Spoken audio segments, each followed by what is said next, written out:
Olá, vocês estão me ouvindo? Se vocês estiverem me ouvindo bem, me vendo bem, me avisem aí através dos comentários.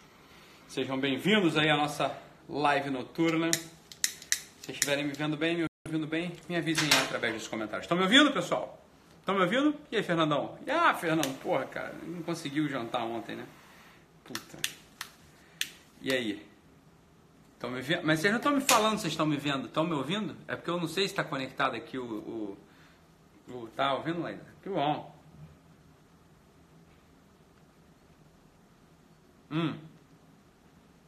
Boa, Araceli. Obrigado, Araceli. Araceli respondeu. Muito bom.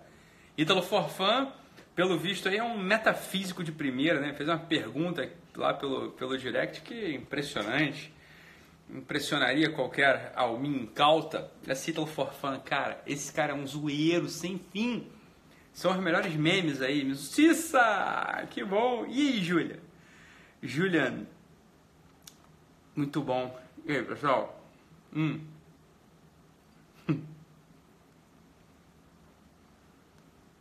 E aí, Vandina? Saudade, Vandina. Por falar em saudade, o que vocês acham que é o tema da live de hoje? É exatamente sobre isso. Exatamente sobre a saudade. É exatamente sobre a saudade. É incrível, né? Que alguns temas, você vai procurar, assim, os temas na obra de certos filósofos, né? De certos autores, e você não encontra o autor falando sobre o tema, né? É curioso, você procura, às vezes, na própria religião, né? Tema ali, você vai nas religiões cristãs, né? Na religião cristã, e aí você, de repente, você pergunta ali, por exemplo, na religião cristã, nos livros, né? Sobre o cristianismo, você pode fazer uma certa pergunta, né? Ele fala assim, o que Cristo estava fazendo ali naquela época que ele não estava, né, sei lá, dos 12 aos 30 anos, sei lá, né, por exemplo. E aí você não vê literatura sobre o assunto, né? Ou então você vai, de repente, na obra de um outro filósofo e pergunta aí sobre esse tema, né? Um filósofo desses mais realistas, etc. É o assunto da solidão, né? E você não vê muito pessoal falando sobre isso, né? Você não vê muito falando sobre isso. Aí você tem que entender uma coisa, olha, às vezes não falar sobre o assunto é exatamente o tratamento correto para a questão, né? Então, por exemplo, quando as religiões cristãs, elas não falam sobre aqueles anos ocultos da vida de Cristo, é porque é isso mesmo, não é para você saber isso, ali está o conteúdo da coisa, tá entendendo? Não é para você ficar futucando, imaginando, conjecturando, não, você vai tentar entender a partir do ocultamento, a partir da não informação, você vai tirar ali o símbolo poderoso. E, por exemplo, a solidão é um desses temas, né, que para alguns filósofos ele sequer aparece em toda a vastidão da sua obra. Às vezes você tem filósofos com uma obra muitíssimo extensa, muitíssimo importante, e você não consegue encontrar ali referências sobre esse assunto da solidão, né? Se você fizer uma busca sobre o assunto da solidão, uma grande parte de filósofos importantes, de pensadores importantes, não trata do assunto da solidão, né? Não trata do assunto da solidão. E, né, é curioso, né? Se eu vou olhar ali, você vai pegar minhas 270 lives quase gravadas, aí, sei lá quantas são, né? Você não vai ver também falando sobre o assunto da solidão, apesar de ser um assunto que pedem todo instante para eu falar, todo momento para eu falar desse assunto da solidão. Então vamos abordar esse tema. É claro que não vai ser uma abordagem sistemática, não é uma abordagem definitiva sobre o tema, é evidente, né? Mas a gente tem que começar a pensar no seguinte, olha só, vamos pensar na solidão aqui, né? Então olha só, né? Vamos pensar na solidão. Que diabos é a solidão? De que diabos é feita a solidão? De que diabos esse sentimento é feito? O que é isso? Né? O que é esse sentimento da solidão? E a primeira coisa que a gente pode pensar é em certas vidas, em certos modelos de vida, né? Que só funcionam na solidão. Funcionam melhor na solidão, né? Funcionam melhor quando o sujeito está sozinho, quando não tem ninguém perturbando, quando não tem ninguém enchendo o saco, né? Quando não tem ninguém ali demandando horrores. Tem modelos de vida que funcionam melhor quando o sujeito está sozinho. Quando o sujeito está quieto no canto dele, quando não tem ninguém enchendo o saco dele, quando não tem ninguém atrapalhando ele. Há alguns modelos de vida, por exemplo, os modelos de vida dedicados à vida intelectual, por exemplo. Alguns modelos de vida religiosa.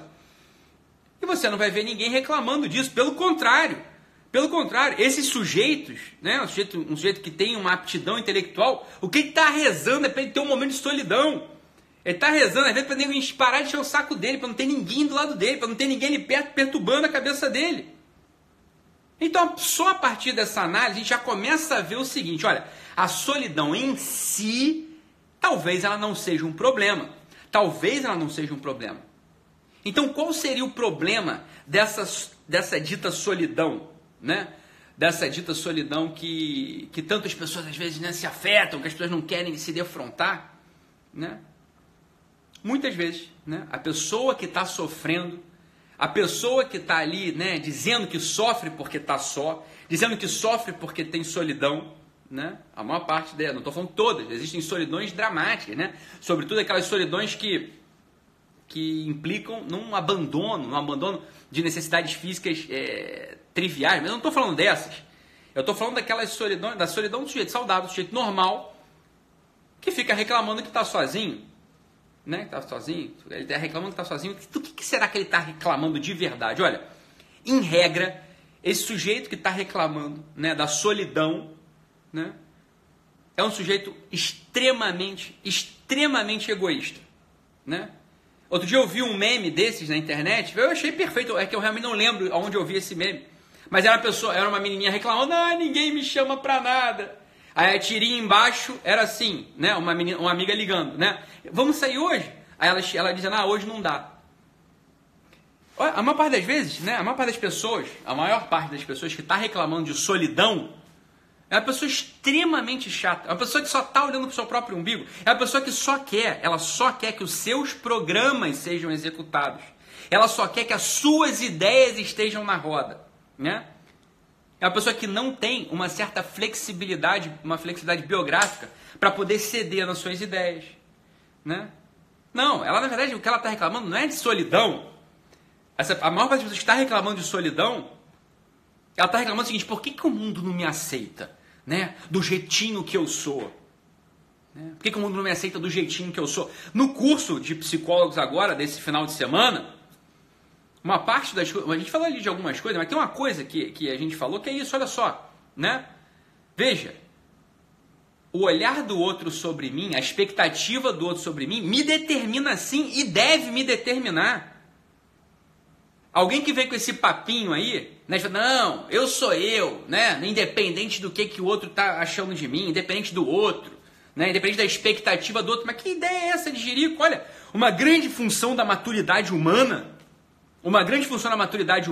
é você ser mais você quando você atende a expectativa do outro. Pense nisso. Olha só, vou repetir, porque isso aqui é um pouco o contrário de tudo que a gente ouviu. É tudo que a gente ouve. Quando você é um sujeito maduro, você é mais você quando você atende a expectativa do outro. Olha só que coisa curiosa. Isso que ele está falando não é o Dr. Ítalo sozinho, não. Existe toda uma linha psicológica que trata justamente dessa relação do indivíduo com a comunidade. Praticamente toda a teoria do Alfred Adler, conhecem o Adler, né? As pessoas conhecem em geral Freud, dizem que conhecem o Freud, dizem que conhecem o Jung, mas praticamente toda a psicologia do Adler é isso, a psicologia da comunidade. É o sujeito que se torna mais ele quando diante da sua comunidade, diante do seu marido, diante dos seus filhos, ele se torna mais ele na medida em que ele serve, na medida em que ele cumpre o seu dever. Olha que coisa curiosa, olha que grande panorama se abre aqui pra gente. Então, quer dizer que quando eu estou na frente de alguém e de repente eu abandono uns certos planos, eu abandono uns certos projetos, sei lá, né? Eu não me anulo? Não é essa a pergunta que todo mundo sempre faz, né? Mas se eu fizer isso o tempo todo, eu vou me anular. Eu vou te dizer o que vai anular, né? O que vai anular? Né? Vai anular o seu defeito. Vai anular aquele amor próprio desordenado. Vai ser anulado, né? Sem dúvida você vai anular aquela soberba enorme, né? De você achar que todo mundo tem que te servir o tempo todo. Isso tudo com certeza vai ser anulado. Agora, para imaginar uma vida assim, que maravilha ela não é. Né? Isso aqui está falando de maturidade. Uma pessoa que rejeita isso, fala, não, então não é assim. Tenha certeza, você ainda é imaturo, ponto. Simples assim, não tem problema nenhum. Todo mundo tem direito de ser imaturo. Agora, não tem direito de continuar querendo ser imaturo. A gente tem que querer olhar e falar, porra, então é mesmo? Isso você está me dizendo? Então quer dizer que essa psicologia da comunidade, a psicologia do indivíduo, a psicologia do sujeito diante da comunidade, ela é superior a essa psicologia que só fala dos movimentos interiores consigo mesmo? Mas é claro que ela é. Mas é claro que ela é. Mas que bobeira alguém que acha que diante do seu marido, diante da sua esposa, diante dos seus filhos, diante da demanda do outro, né? Atendendo a demanda do outro, sendo determinado pela demanda do outro, vai ser inferior? Como vai ser inferior? Me explica isso. Como você vai ser inferior, porra?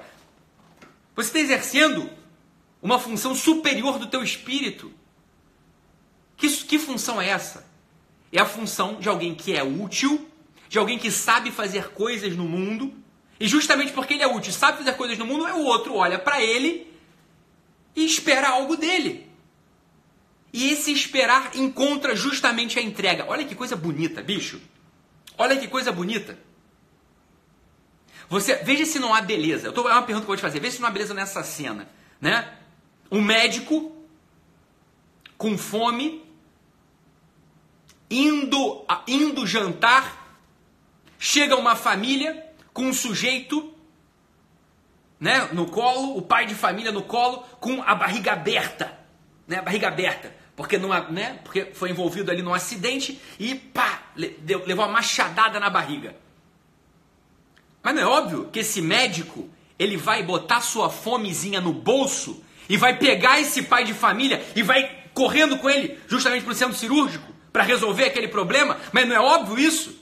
Não é claro que é isso que você espera do médico, cirurgião? Não é claro? Quem vai falar o contrário? Quem vai falar o inverso disso? Não, Ítalo, qual que absurdo? Porque o desejo dele de se alimentar é superior, porque é dele. Mas que ideia de jirico.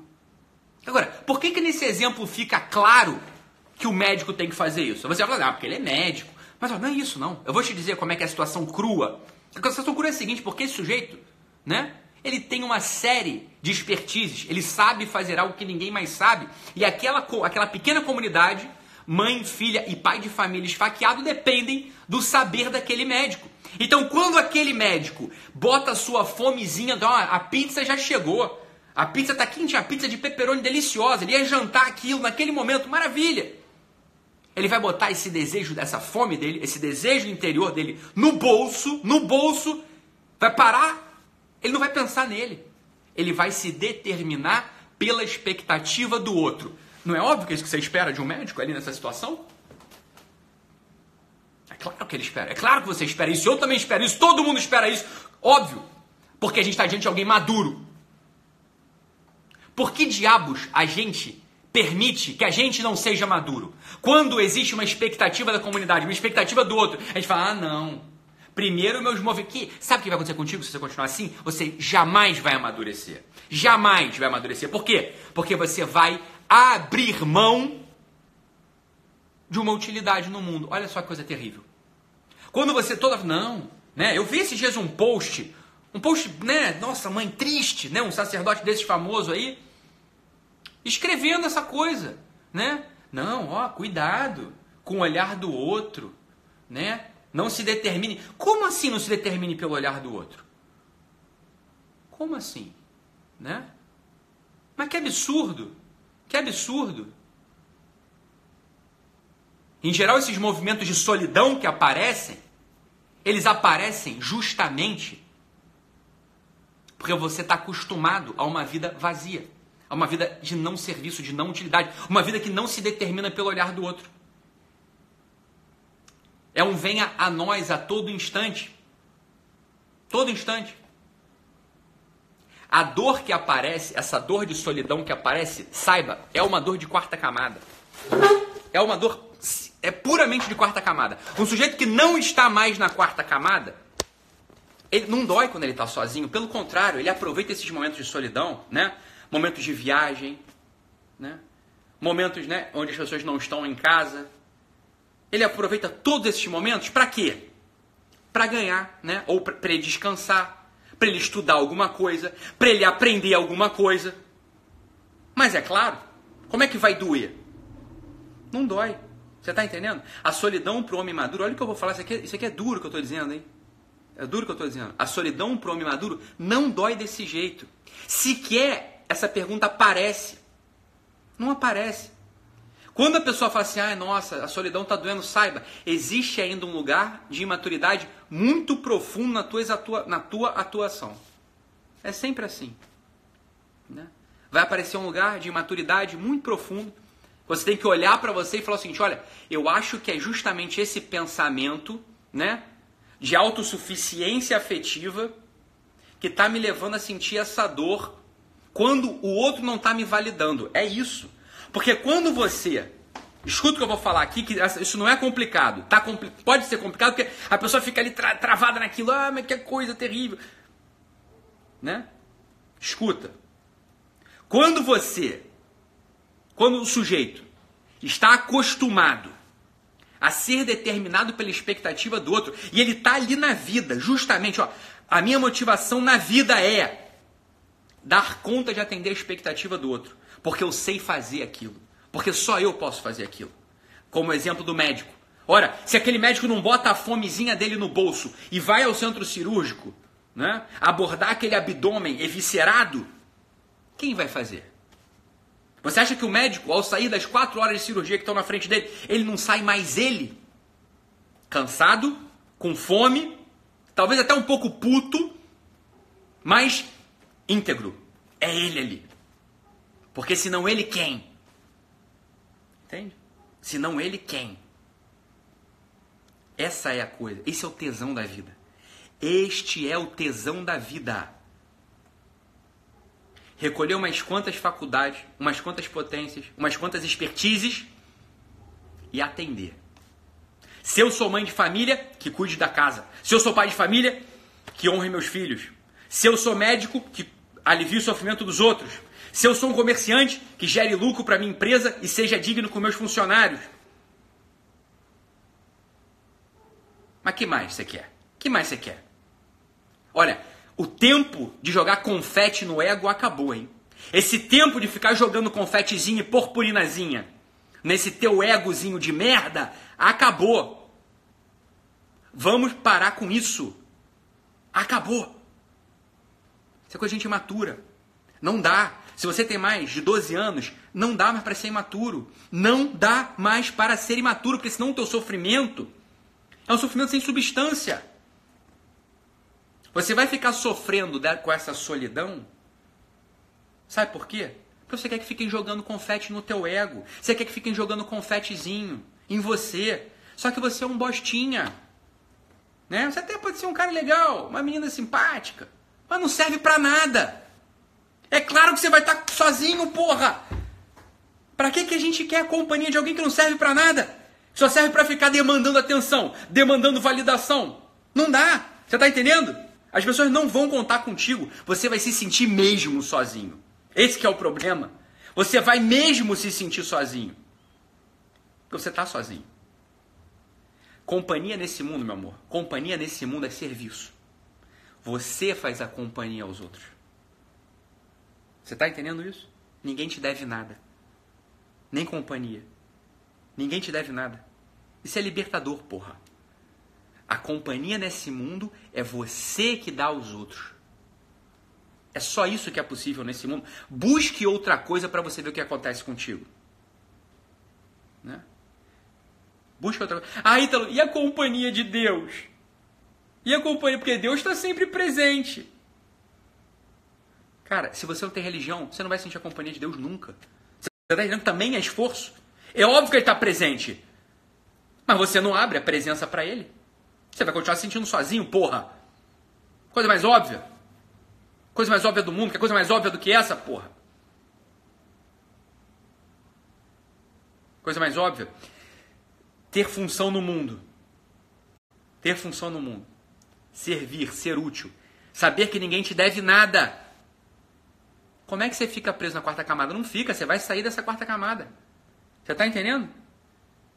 Essa dor de solidão não aparece mais. Não aparece mais. Não aparece mais. Tenta outro caminho. Se você conseguir, você me conta. Não tem. Não tem outro caminho. Aproveite esses momentos, né, de falta de companhia para você descansar, né, recuperar, né, recarregar as baterias, como falam. Ler algo que você tinha que ter lido. Aprender algo que você tinha que ter aprendido, né? Você volta mais forte para servir mais, para ser mais útil, para estar diante da sua comunidade, exercendo uma função, sendo útil, portanto. Porra, que tesão. Caralho, que sentido. A vida, então, pronto, começa a ter sentido a partir de então. Até aí, meu amigo, até esse lugar aí que eu tô falando, não tem. Você é criancinha, não dá ainda, né? Não dá ainda. E aí tá o ponto. Aí tá o ponto central, né? Eu estava falando do Alfred Adler. O complexo central para o Alfred Adler não é o complexo de Édipo como é para o Freud, né? Complexo de Édipo. O desejo do incesto e do parricídio. Matar o pai e transar com a mãe. Não é isso. Para o Adler não é isso. O Adler fala o seguinte, ó, tem um complexo de inferioridade aqui. É isso que te puxa para baixo. Esse medo, entre aspas, não é isso, né? Claro que não é, é muito mais profundo. Mas para que a gente se entenda aqui, esse medo de ser inferior é o que te trava. Esse medo de ser da inferioridade, mas se eu servir o meu marido, se eu servir o meu filhinho, se eu servir o meu patrão, eu vou me anular, eu vou ficar inferior. Porra, é contra esse complexo que você tem que lutar, isso só se vence às custas de serviço. Não é paradoxo, é a realidade da vida. Faça isso para você ver o que acontece. Sirva, né? Sirva um café para sua secretária. Sirva um café para o seu chefe. Aí você vou me tornar inferior. É o inverso. É o serviço que te tira desse lugar. É o serviço que dá sentido. Porra, que dificuldade é essa? É medo? É medo. É o complexo de inferioridade puxando para baixo. Eu tô aqui justamente para botar ele na tua cara e dizer o seguinte, não é complexo de inferioridade, é inferioridade mesmo. Você é inferior. Você é. Quando você não serve, quando você é narcisista, você é inferior mesmo. Quando você não sabe fazer nada, você é inferior. Quando você não serve para nada, você é inferior. A que dificuldade tem nisso? Não tem problema. É aquela coisa que o pessoal toda hora me pergunta. Né? Ítalo, né? Como é que eu aumento minha autoestima? Sendo estimável, sendo alguém que possa ser estimável. Como é que você quer que alguém te estime? Como é que você quer que alguém te ame se você não é amável, se você é um pé no saco? É o que eu estou dizendo. Veja bem, não é complexo de inferioridade, é inferioridade mesmo. E eu estou falando que eu estou falando grego, aqui eu não estou falando grego, todo mundo sabe assim, desde que o mundo é mundo, é que se esquece dessas coisas, né? Aquele papinho que sempre a gente ouviu, mas a gente esquece, a gente quer dar ouvido a outros papinhos, mas aquele papinho que não é papinho absolutamente, que é a verdade da vida, que é aquele que serve, é o maior, os últimos serão os primeiros. Porra, que novidade eu estou trazendo aqui? Nenhuma! Não tem novidade, tem um esquecimento vital aqui. Aquele que serve é o maior. Porra, que caralho, que novidade tem nisso que eu tô falando? A gente só tá esquecido dessa porra, mas isso é tão velho quanto o mundo. Isso é tecnologia de 2000 anos. Mas se a gente esquece disso, aí pronto. Esse papinho de solidão. Porra, aí começa. Né? Essa neurose coletiva, essa histeria coletiva, aí começa. Tá aqui pra limpar, tá aqui pra reinstalar a gente no lugar tão velho quanto andar pra frente, porra. Não tem nada de difícil nisso que eu tô falando. Isso aqui é a coisa mais óbvia do mundo. Quando você aparece numa comunidade e serve essa comunidade, você é mais você. Né? Você é mais você. Você não é menos você. Coisa velha. É velha, tão velha quanto andar pra frente, porra. Lembre-se disso. Lembre-se, sem medo. Esse medo que você tem de se diminuir, de se anular quando você serve, esse é um medo enxertado, porque a realidade jamais demonstrou isso. jamais demonstrou isso. Né? A realidade nunca. A realidade mostra o contrário. Por quê? Por quê? Porque só pode servir quem é forte. Só serve quem é forte. Porque quem serve sabe fazer, sabe o que faz, já estudou aquilo, já trabalhou naquilo. Né? Então é claro que não vai aparecer fraqueza, só aparece força, porra. Só aparece força. Relembrem-se disso sempre. Né? Relembrem-se disso sempre. Né? Esse é o ponto central. Esse é o ponto central. O complexo lá de inferioridade do Adler, ele só se vence às custas de serviço. Vamos relembrar essa porra sempre. Sempre. Todo dia. Né? Ninguém te deve nada, meu amor. Ninguém te deve picas. Picas. A companhia nesse mundo é a companhia de quem serve. Esse sujeito está sempre acompanhado. Não tem espaço para solidão nele. Este sujeito que serve, ele nunca tem solidão. Nunca. O sujeito que está ali, sentado na sua poltrona, com uma boca escancarada, cheia de dentes, esperando a morte chegar, esperando que todos o sirvam. Esse está sozinho. Claro que ele está sozinho. Porque ele é inútil. Porque ele não serve. Agora, quando eu falo servir, eu não estou falando de grandes voos. Eu não estou falando de você pegar um avião e ir para a África. Eu não estou falando de você recolher centenas de milhares de reais e montar uma campanha para ajudar o pessoal lá da cidade mineira que está soterrada. Não estou falando disso. Se você pode fazer isso, faça. Se você não pode fazer isso porque você ainda é pequeno, porque você tem uma função social que não te permite nada disso, tanto faz. O serviço está aberto a todos. Ao mendigo da rua, como ao imperador do mundo. Todo mundo tem que servir. Todo mundo tem que servir. Todos. Esse é o único caminho para a felicidade, porra. Esse é o único caminho para a companhia nesse mundo. Só assim você tem companhia. Só assim você fala show solidão. Show solidão. Então olha só, você que está aí sentindo sozinho, sozinha, já há algum tempo, olha para mim e me responde com sinceridade. Né? Tu é meio inútil. É ou não é? Você é meio inútil. Você não serve para grande coisa. Né? E quando você faz alguma coisa pelo outro, você faz assim, joga confete em mim, joga confete em mim, joga purpurina em mim. É ou não é? É ou não é? Tu quer que a solidão vá embora? Esquece de você, porra. Esquece desse caralho chamado você. A expectativa do outro tem que me determinar. Se a expectativa do outro não me determina, eu sou um quartinha camadinha de merdinha.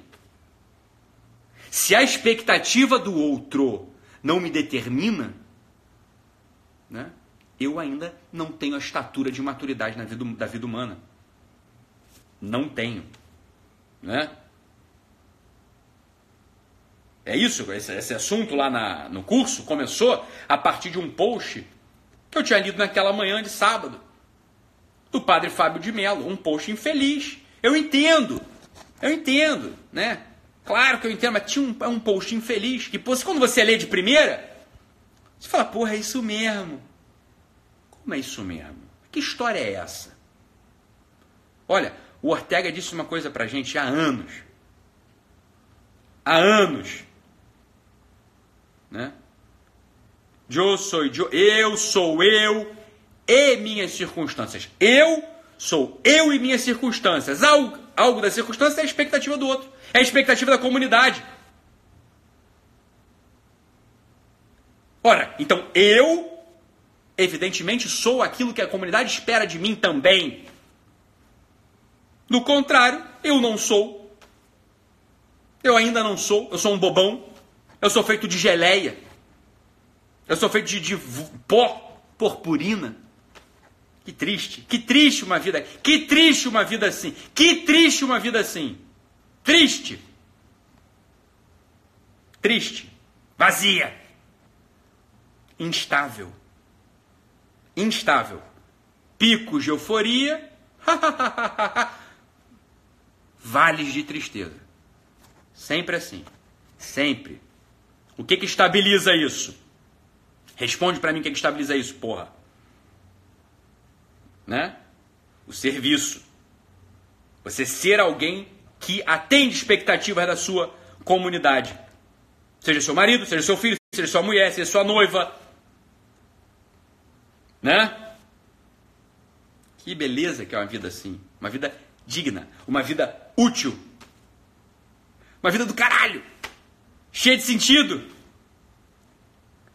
Né? Cheia de sentido. Maravilhosa. Determinada pela expectativa do outro. Porra, não foge disso, cara. Não foge. Aproveita esses momentos aí de solidão e revê essas coisas. Por que tá doendinho? Porque eu tô numa semana de merda. Querendo purpurina por tudo quanto é lado. Querendo confete por tudo quanto é lado. Ah, porra, vai ver se alguém que tá servindo pra cacete a tua comunidade, a própria comunidade, há meses. Se ele vai se queixar que tem solidão, não, porque não tem lugar. Não tem lugar pra solidão. Não tem. Tá? Então não tenha medo do complexo de inferioridade, porque você é inferior mesmo. Né? Não tenha. Você vai vencer isso aí às custas de servir. Às custas do serviço. Entra um tesão vital, meu amigo. Entra um tesão vital, né? Que puta que pariu, nada vence isso. Nada vence. É isso aí mesmo. Isso é o que tem que acompanhar a gente sempre. Porra, que maravilha que vai ser. Beleza, meus amados? Beleza, meus amados? Então é isso. Já batemos aqui o tempo, né? Nem sei quanto que tem de... Ó, foi muito bom curso para psicólogos, psiquiatras, coaches intrometidos, cara. Mas foi muito bom. Foi muito legal, né? A gente começou sexta, 14h, né? Aí fomos caminhando lá, coffee break. Porra, o pessoal se entrosou, né? O pessoal se entrosou. Porra, foi muito bom. A gente falou, né, sobre muitas coisas. Realmente são coisas que a gente só consegue falar, né, ali no contato, cara a cara, 20 horas seguidas, né? De exercício, de exposição, de explicação, de tirar dúvida, né, de responder, né, foi incrível. Claro que a minha natureza expositiva é essa, né, a coisa vai e volta, e no final, pá, tudo de repente se amarrou, foi do caramba aquele curso, foi muito legal mesmo, né, foi o primeiro de muitos, né, foi o primeiro de 12 que vão acontecer aí ao longo desse primeiro semestre. O Ricardo aí, o Fernando aí, todo mundo tava lá, que legal. Bom, o filho da Patrícia, que eu não sei quem é, a Samia tava aí também, tava lá também. Porra, foi muito maneiro, pessoal ansioso. Foi fantárdico, né? Como diria o Tiririca, foi muito bom, né? Foi legal mesmo, né? E no final, surpreendentemente, plac, tudo se fecha ali. Porra, foi do caramba. Tá bom, pessoal? Então, de nada pela live de hoje, tá bom? Quem que tem a tia Elza? Cara, essa história da tia Elza é fantástica, cara. A tia Elza já é uma lenda urbana. Boa, pessoal, fiquem com Deus, né? Os memes estão fantásticos, o Ítalo Forfã, esse Ítalo Forfã que tá aqui, isso é um sacana, é um tremendo de um sacana. Ele só perguntou isso pra fazer jabá dele, pra vocês irem lá conferir o que ele tá fazendo. Porra, esse cara tem uns paranauê, sacou como é que o negócio funciona. Eu me divirto pra cacete, Ítalo Forfã, quando eu vejo eu sendo zoado lá no teu... Aí, você tá gostando? Olha que safado, cara. Ele só quer chamar a atenção de vocês pra vocês irem lá curtir a página dele. São safados esse Ítalo Forfã. Eu não sei quem é o Ítalo Forfã. É o que torna tudo mais divertido. Eu não sei quem é o Ítalo Forfã. E ele, né, faz uns memes lá me zoando, né, que é uma coisa divertidíssima. Eu olho pra aquela porra e começo a rir, né? É engraçado mesmo fazer o quê? Tá bom? Então, beleza. Fiquem com Deus, né? Vemo-nos amanhã às 12h52, tá bom? Um abraço e até mais. Tchau, tchau, pessoal.